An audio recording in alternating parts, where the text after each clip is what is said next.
Hello, all you patrons. Here we are with another pre-show right before Lent. Get yourselves ready. Well, they are ready. They're all dressed to their Mardi Gras finery, masks and costumes and Lundi Gras. That's what this is. Of course, if you're Byzantine, it's Clean Monday, and it's really the first full day of Lent. But if you're Latin Rite, you got 2 days to partay. As long as it all comes crashing down midnight of Ash Wednesday. Mm. You want things to crash? You like Well, the letdown. I don't know. You like oh, sorry to rain on your parade. Sorry, not sorry to rain on your parade. well, all right. Look. Sorry, not sorry indeed. It's Ash Wednesday and it's Valentine's Day. So on this day, the priests will make the ashes this week in the shape of a heart on your forehead For love. for love, for love of Lent, Lenten love. Lenten love is for the penitential. Yeah. Okay. I'd have to think about the rest of the song. I'd have to remember how the rest of it goes to do any more. I think it's what was the original of that? Summer Love? I forget. Anyway, it doesn't matter. And young Uri is going for his first written exam for the driver's license. So say a prayer does well. Who? Uri Terek, the son of Father Uri Terek, our chief chaplain here. Wait, what? The chaplain's a priest, right? Is Byzantine. Oh, Byzantines can marry too? I didn't know that. Well, it's not that Byzantine priests can marry; it's that they ordain married men. Oh, okay. So, for instance, if, which God forbid, Mrs. Terek predeceased Father Uri, he couldn't remarry. Right. Okay. Deacons are like that in the Latin Rite. If a permanent deacon is married and his wife dies, he can't remarry. I see. Okay. Um, is there ever something where it's like discouraged, where it's like, yeah, it doesn't matter, or is it discouraged? To me, it's always intimidating to me because I don't like a priest having having to juggle two families basically, right? Well, I mean, they manage. But it's a very different culture. Uh, it works. I think. I mean, in the Eastern rites of the United States, the bishops forbade married priests for many decades, which was wrong, in my humble opinion, because the affairs of one rite should not be determined by those of another. I mean, I'm very much in favor of keeping celibacy required in the Latin Rite, except the ordinariates. But as in the ordinariates and the Eastern rites, I think where it's the custom, they should maintain it because over many centuries, a whole, you might say, sociology, for want of a better word, has developed. Um, and I'm not saying there's a direct connection, but one of our major Eastern Catholic dioceses was horribly misrun by a bunch of celibates in the 80s, 70s, and 80s, I think, in the United States. And I think that there were sociological reasons behind that as well as the obvious. Um, but my very positive experience with married priests, I have a godson who's a married priest in the ordinariate, uh, does not lead me to want to get rid of celibacy in the rest of the Latin Rite. Quite the contrary. I think where they have it, they should keep it. Where they don't have it, they shouldn't introduce it. Okay. All right, let's do some questions. We've got a ton of questions from longtime patron Teodoro. All right, so Oh, So he says, "Hi Charles, which books do you recommend reading about the Hapsburgs, Bourbons, and Romanovs? They can be in languages besides English too." Well, of course, I recommend my own Life of Blessed Emperor Karl, and A New History of the Habsburg Empire by Peter Judson. The Grand Strategy of the Habsburgs. I can't remember the name of the author, unfortunately, but it's called The Grand Strategy of the Habsburgs. As far as the Bourbons go, uh, Bernard Fay's Louis XVI at the End of the World focus on Louis XVI, and Berthier de Sauvigny's The Restoration. In terms of the Bourbon as a whole,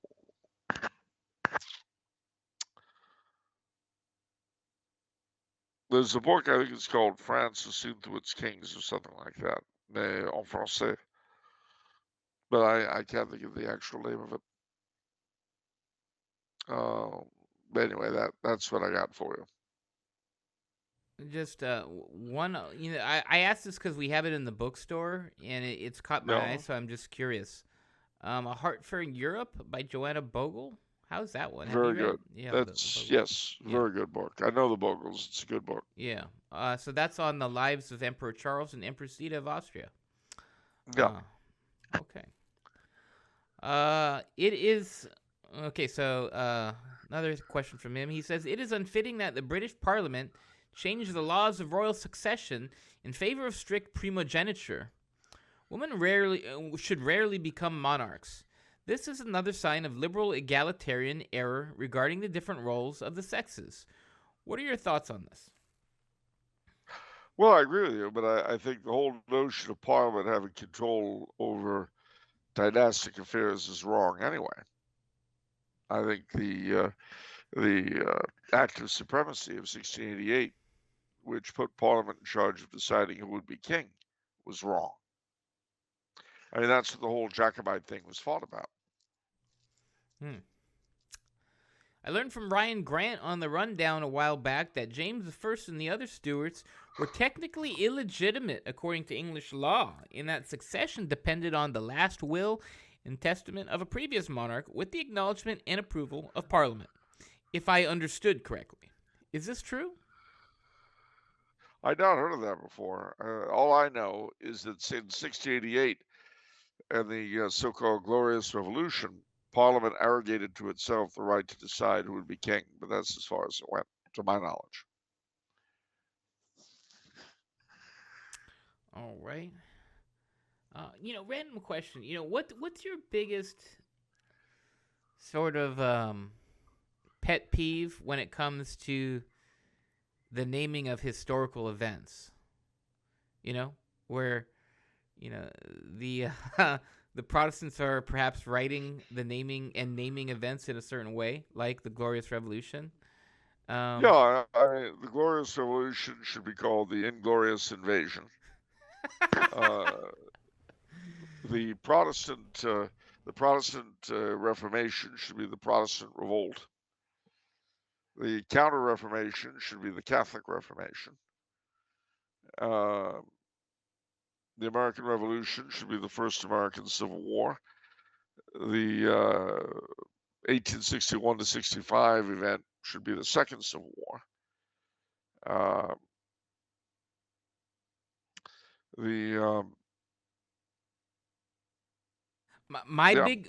Those are all good ones.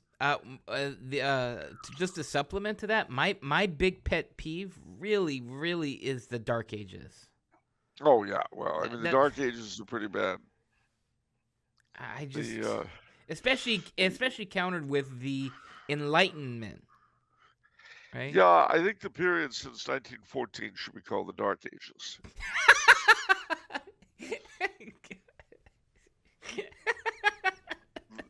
The moron era. I really hope things work out at like Star Spangled Crown or something, and then like we've kind of turned the page in terms of how his history is written and thought about, And so, Yeah, in some future book, 1914 saw the onset of the Dark Ages. These would last for a good 300 years until finally the savage descendants of Earth pulled their rear ends together and weren't stupid again for a while. something like that. Yes. Yeah, the age of morons ended. All Well, right. I mean, they had the age of empire, they had the absolutist era, well, the age of morons, the moron era. All right. All right. I had gathered from Timothy Flanders, the meaning of Catholic, that the Eastern Orthodox are for the New Testament, like the kingdom of Israel, separated from the kingdom of Judah in the Old Testament. And from a past talk or sermon of Bishop Williamson, also that the kingdom of France in the New Testament is like the tribe of Judah in the Old Testament. I think these are great and valid analogies and types. Do you think so too? Yeah, I would say they fit rather fairly. I would also say that the totality of Catholic nations or Catholic and Orthodox nations should be seen as the New Testament version, or taken together with their ecclesiastical establishments, should be seen as the kingdom of Israel, the United Kingdom, um, because Jesus united his Davidic kingship with the communion of the church at the Last Supper, and from that time on, Catholic monarchy became a participation in the kingship of Christ. To the degree it was a participation in the kingship of Christ, to that degree it was Catholic monarchy. To the degree not. Hmm. Okay. Even though I am an American or a Usonian, if you will, I hold to the legitimist position in support of the restoration of the monarchy in France. In light of this, I really do not like the tricolor because of its association with the demonic and Freemasonic French Revolution. I was reading about it recently, and it seems that the red and blue do derive from the royal colors of France as well as possibly the white being a symbol of the monarchy in the past. I read that the Orleanists also adopted it. Nevertheless, should the tricolor really even be acknowledged and honored in any way? The fleur de lis is also of truly heavenly origin and should be restored as a national flag of France, along with the monarchy. Well, the problem is the reason why the Cote de Chambord refused to accept the tricolor is that acceptance of it at that time meant more than just acceptance of the tricolor. It meant acceptance of a liberal monarchy. Now, whether that would be the case now is another story. Uh, if if accepting the tricolor does not mean accepting a liberal, weak monarchy, that might be something else. But that's something for a future king to decide. Hmm. The Sixth Republic in France is a usurper government. Would you agree with this statement? I understand, though, that in Catholic theology, a usurper government can be obeyed temporarily. Yes, I agree with both. Yes, it is a usurper government, and yes, at the moment it should be obeyed unless it does something obviously stupid and in contradiction to Catholic order. Hmm. In which case, resistance to it has to be dictated by prudence. Hmm. I thank you for answering my questions, and particularly also those in the past I asked concerning my city of San Antonio, Texas. Speaking of which, have you been to the Menger Hotel here in San Antonio? And if so, what can you tell us about it? I recall famous people like President Teddy Roosevelt stayed there. I sure have been to the Menger, and I really love the Menger Hotel. It's wonderful. The bar is great. The gardens are wonderful. I love the Menger. What more can I tell you? Last time I was there was 2006 when I was hired by Catholic Match to give a tour of San Antonio. And you can guess where I had them end up. a fabulous Menger.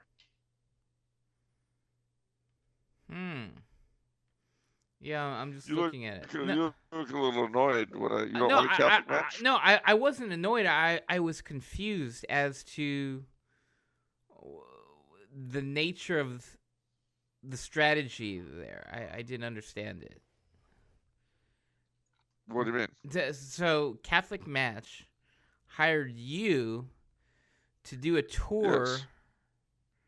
To what effect? I just didn't Well, understand. so that the people, so that the people on the thing could get to know one another in the context of a Catholic religious historical tour.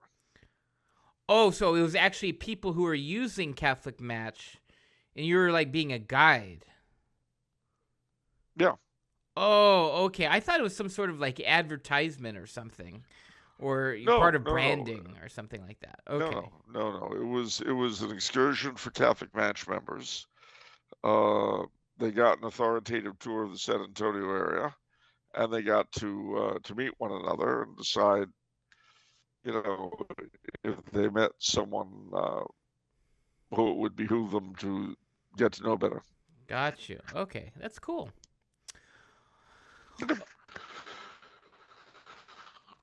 All right. Um, I apologize beforehand to you patrons. We're having a lot of technical difficulties. I don't know if it's raining somewhere or snowing somewhere, but it's been a rough day today in terms of connections. All right. So Teodoro also says, I had learned that the 19th century theologian Father Edmund O'Reilly, S.J., had wrote that it would have been possible during the Great Western Schism that there could have been no pope in office during the time, even though not the actual case, as well as the Father Herman Bernard Kramer, who wrote in the Book of Destiny in 1955 about the possibility of a long vacancy of the Holy See with an anti-pope.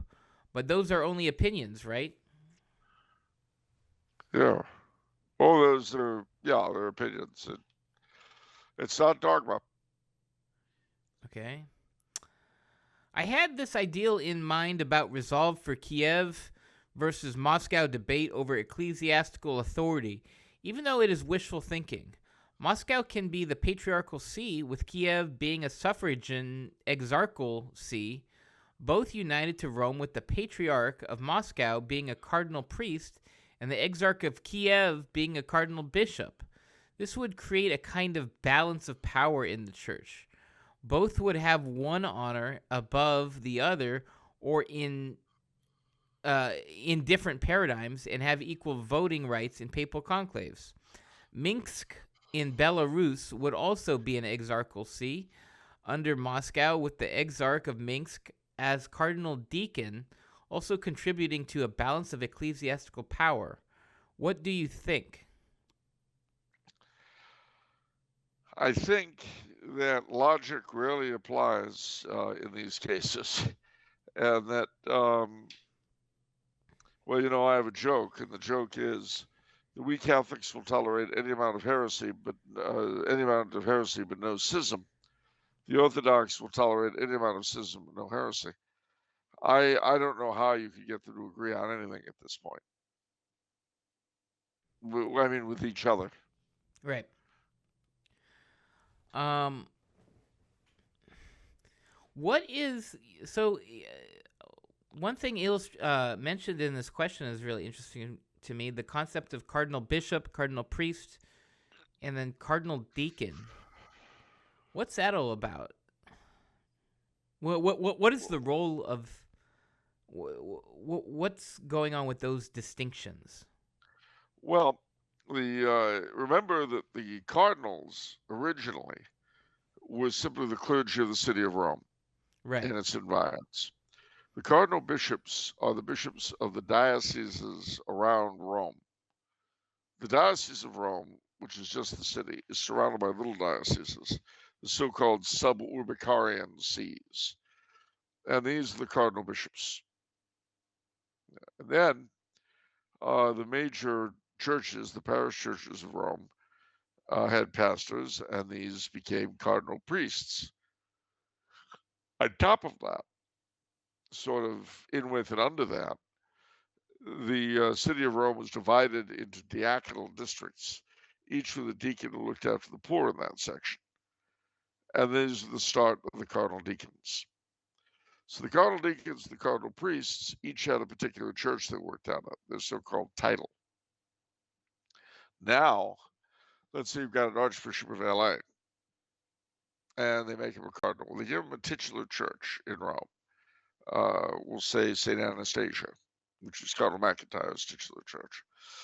Well, although he is Archbishop of LA, legally, he is the pastor of St. Anastasia, which is why when there was some attempt made on the local level to discipline Cardinal Mahoney, it didn't go anywhere because legally he is the priest of Quattro Coronati Martiri, the four crown martyrs, Santi Coronati Santi Martiri, which is a church in Rome. Wait, when they tried to do what to Mahoney? Discipline him in LA. And then he complained to the Pope, and the Pope came to his rescue. He is, in fact, a priest of the city of Rome. He is the pastor of Quattro Coronati Santi Beati. I don't understand. So it's like I'm not sure I understand the reasoning there. So it's like saying, well, I'm not being held accountable for my actual, what did you say, titular church, which is my real responsibility. I'm being held responsible for, well, this place. he is not. He is not a priest of the diocese of the Archdiocese of Los Angeles. He is a priest of the Diocese of Rome. Every cardinal is, except the bishops. I'm just having trouble mapping this out. This is so interesting. Well, again, the cardinals started out. They elect the Pope, and they started out. They were just the clergy of the city of Rome. No, but I sort of I guess I mean like they have they have additional responsibilities in the geography of Rome, but I guess I'm asking, are there broader implications from those distinctions? Well, there are in that, as I say, they're priests. They are not priests of the dioceses over which they preside. They are priests of the Diocese of Rome, and their punishment, if any, is reserved to the Bishop of Rome, that is, the Pope. But I mean, it just seems like the logic is that so then no cardinal is almost ever punishable because they're operating in a diocese that they're not a part of. Yep. But see, now that of course depends upon the that all depends upon the Pope. So, for instance, he didn't mind sending Cardinal Zen and Cardinal Pell to be smacked around by their civil governments. That was okay. But he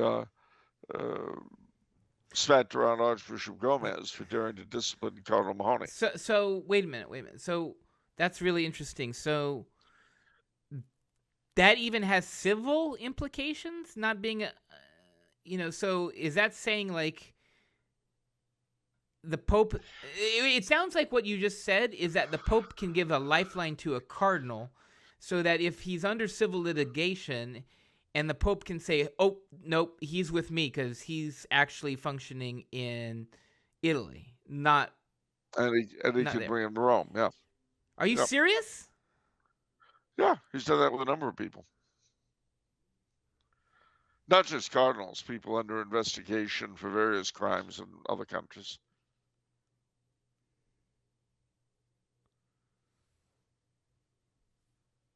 I can't even. I'm just at a loss for words. What? Don't you have friends?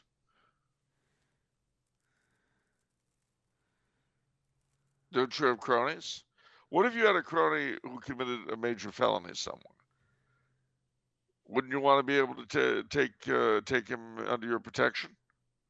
Contrariwise, if in the machine you worked in, you had someone you really disliked, wouldn't you want to be able to shove him off to So some foreign country to be abused? so What would be wrong with that? let's get more specific. And with a No, direct question. Could no, nope, nope, nope, nope, not doing it. Not going down that rabbit hole.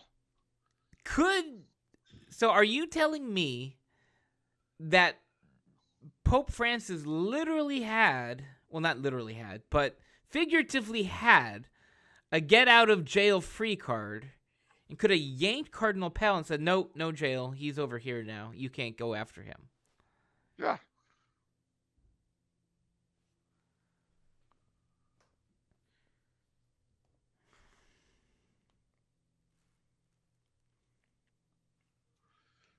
You seem at a loss for words. What's wrong?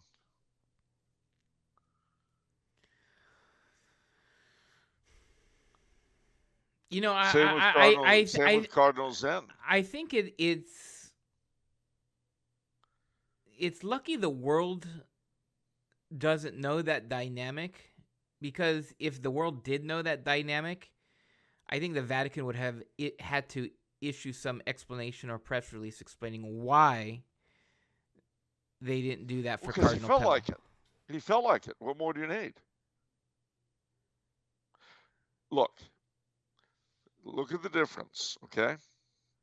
The one is a cardinal who, as it turns out, is innocent of any wrongdoing,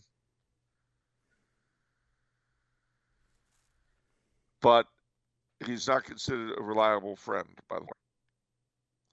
Then you have another guy who is credibly accused of various crimes in his home country, but the Holy Father knows that he's 100% loyal.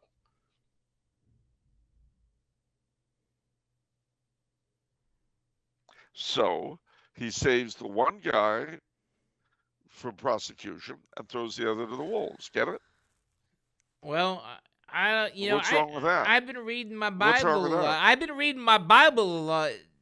Oh, no, that's a Charles. Protestant book. Don't be looking at no Bible. And if I remember, I think Jesus said some words where I think he said, "Be perfect as the Father is perfect." And then I think he was talking about the sun shining down on everybody, regardless of who they are, whether they're your friend or enemy, and talking about mercy. Oh, no.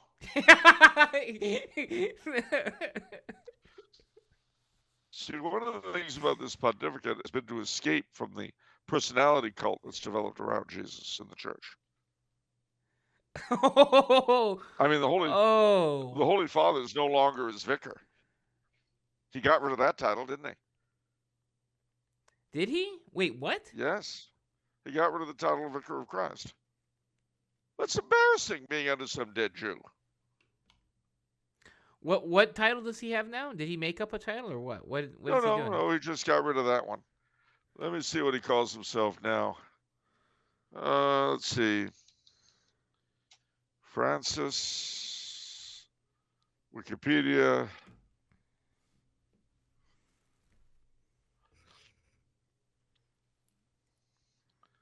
Let me see. He's in your book, Vicars of Christ.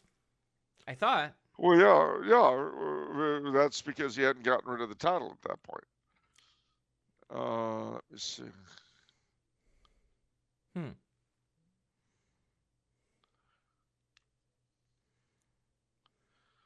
All right, let's see.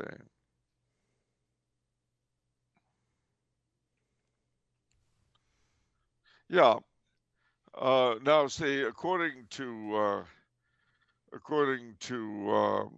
Wikipedia's source of all truth, it still calls him as here we go. The 2020 Annuario Pontificio lists all of his formal titles, except Bishop of Rome as historical titles. So, as far as he's concerned, he's only been called Bishop of Rome. Let's see, Vicar of Christ.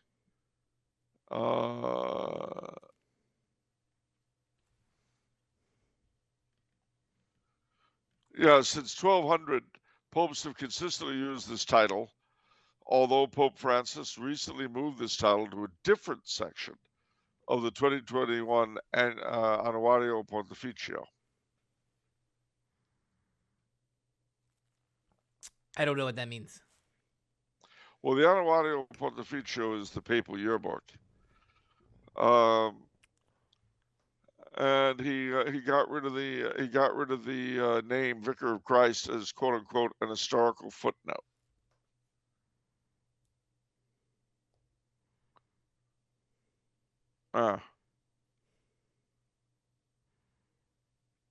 Okay. Yeah. Not just that. These are all historical titles. Vicar of Jesus Christ, successor of the Prince of the Apostles, Supreme Pontiff of the Universal Church, Primate of Italy, Archbishop and Metropolitan of the Roman Province, Sovereign of the State of Vatican City, Servant of the Servants of God. He just wants to be called Bishop of Rome. You know, he's humble. And Vicar of Jesus Christ would mean being second fiddle to somebody else,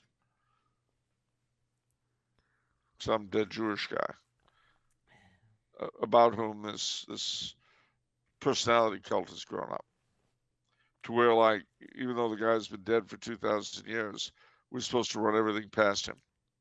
And he's supposed to be like the center of it all. Bishop of Rome is strange because, again, it seems like geographically your power is the radius has shrunk somewhat compared to the world. Well, see, empty yap is empty yap. See, it's like this. Remember that? The symbol of the 21st century, the big mouth and the tiny little brainstem? Remember that? There it is. The big yap. No. It just goes on and on and on.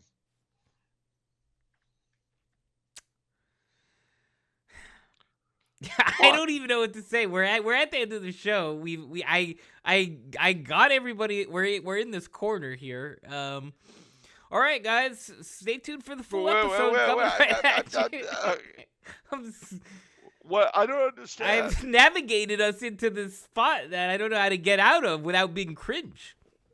What? Cringe? Tuchita is cringe. I'm not going to comment on that. Oh, you don't think so? I said no comment. There's a difference, Charles. Mean, as head of the DDF and noted pornographer, I don't know what to say about Tuchita.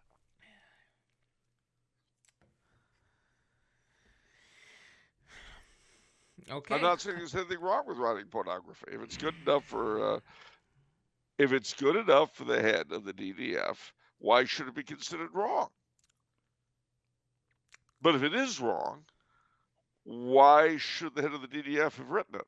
Or why should someone who has written it be made head of the DDF? Or a cardinal, for that matter. Mercy.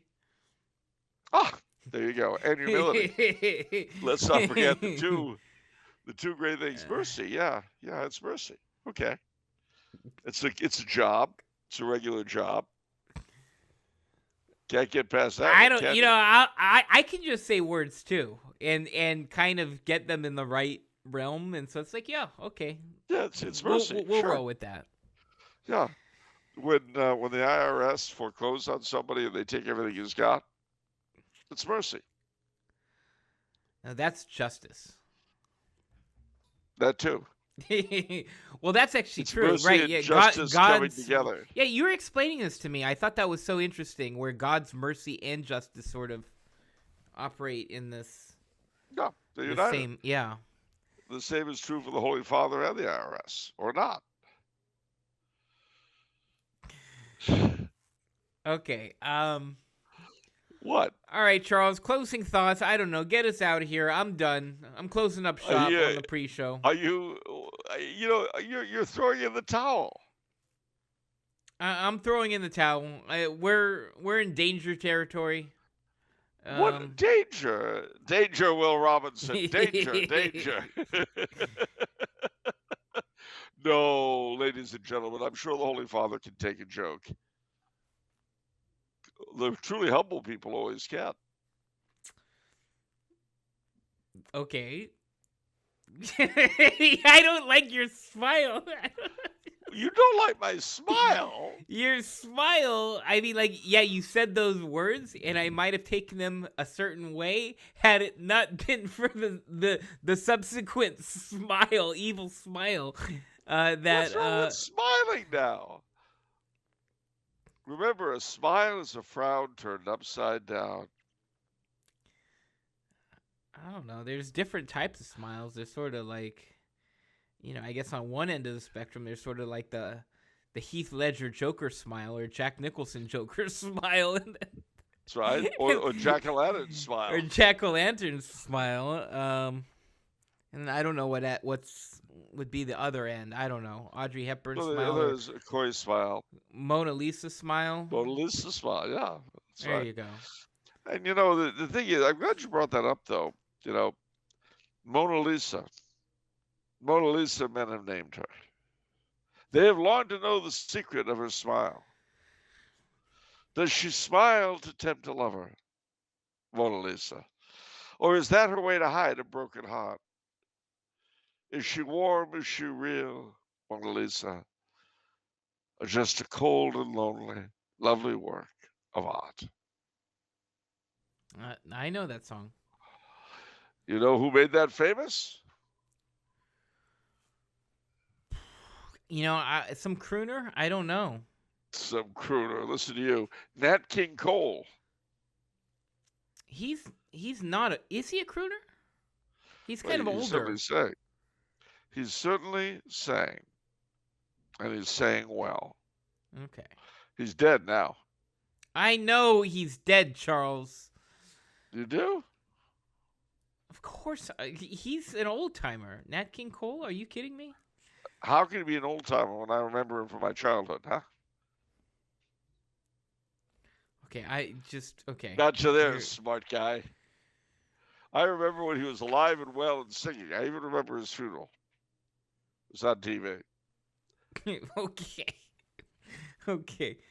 And it was at St. James in the City, Wilshire Boulevard. Huh. He was Catholic? No, it was Episcopalian. Oh, okay. I wish you were Catholic.